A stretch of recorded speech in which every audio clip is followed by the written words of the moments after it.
J'apprends par la pratique. Le C++. Les fonctions.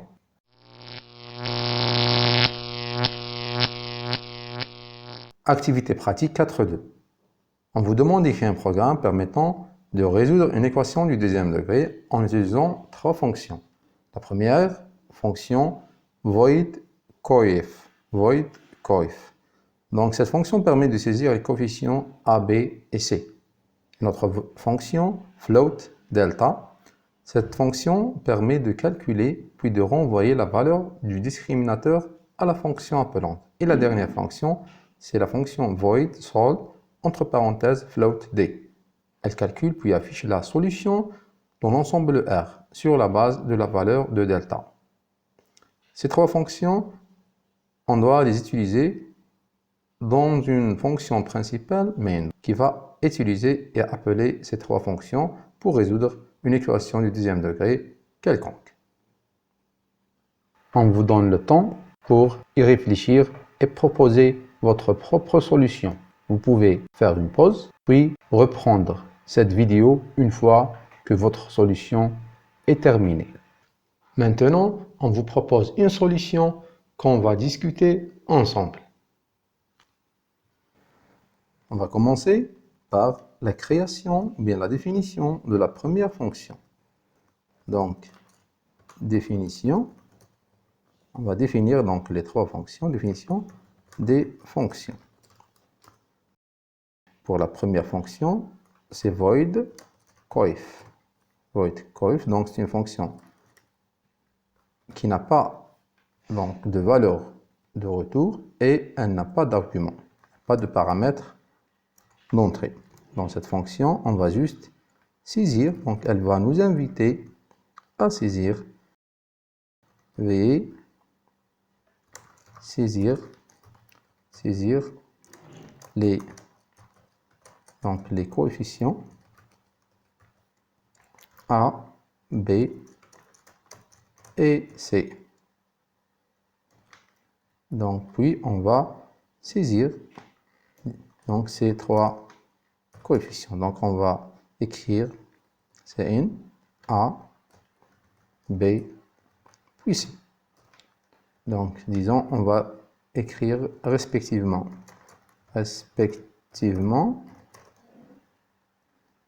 et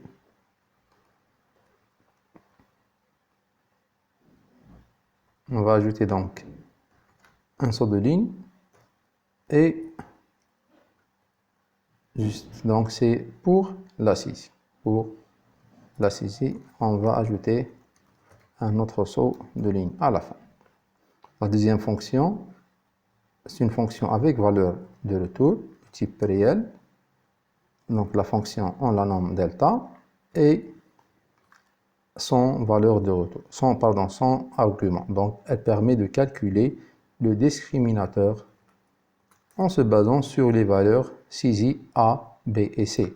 Donc le discriminateur, donc on va déclarer par exemple float D pour discriminateur. Le delta il est donné par l'expression mathématique B au carré moins 4AC.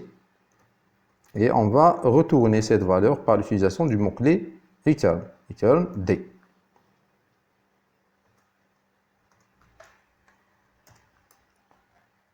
Maintenant, il nous reste à définir la dernière fonction qui est la fonction solve pour solution et elle a besoin d'un paramètre qui est le discriminateur. On peut mettre D ou un autre nom. Donc, c'est une variable interne propre à la fonction solve. Maintenant, pour la solution, nous avons trois cas. Donc, le premier, lorsque le delta il est égal à 0. Dans ce cas, il fait donc D égale à 0. Il va faire quoi? Donc, cout, il y a, ou bien il existe une solution double dans l'ensemble R. Cette solution, elle est donnée par l'expression moins B sur 2 multiplié par A. Et on va afficher cette solution, donc juste un line, et afficher pour x égale, et on affiche la valeur de cette solution.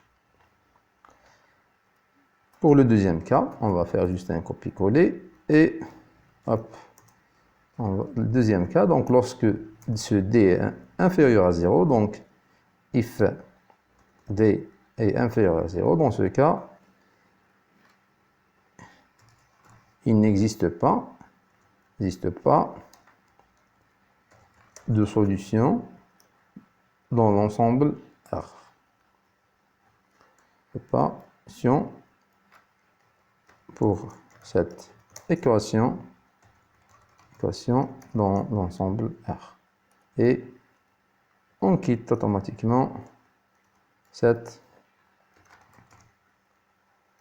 partie du test. On corrige juste ici. Existe.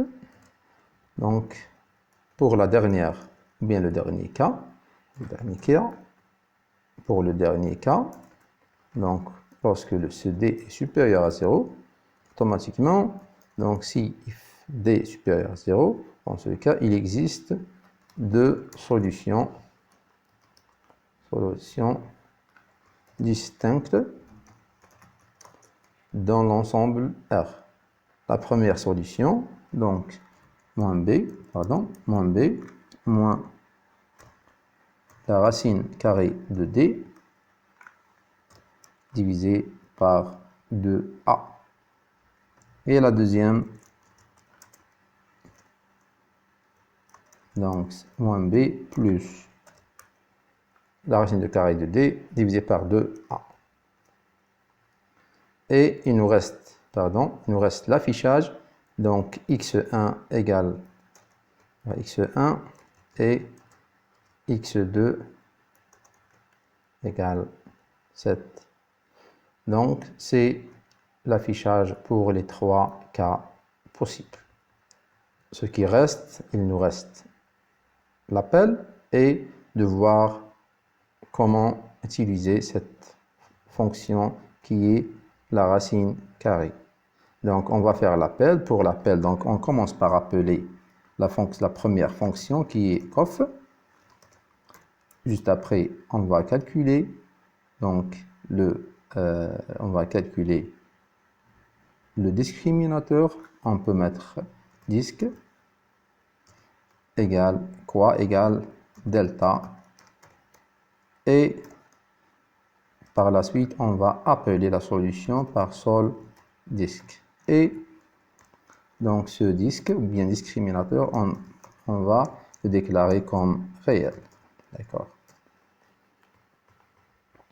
Maintenant on va juste compiler et voir donc le A, le B, donc on a oublié de déclarer. On va les déclarer comme des variables globales, déclaration des variables. Donc elles seront reconnues et visibles par toutes les fonctions. Donc float A, B, C, X, X1 et X2. On compile encore une fois, et le SQRT n'est pas reconnu. On va faire appel à une bibliothèque qui doit contenir cette fonction. C'est la bibliothèque CMAT, et on va compiler. Donc 0 erreur, 0 avertissement. On va lancer l'exécution.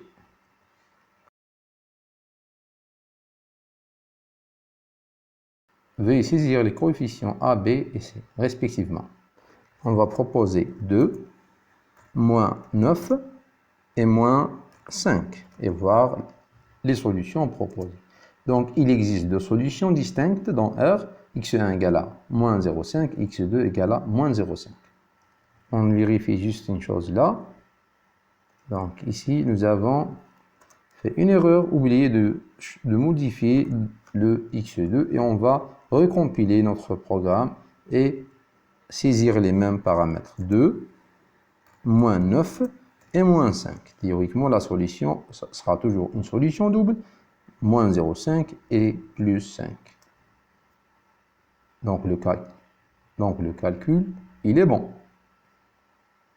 On va essayer avec d'autres paramètres.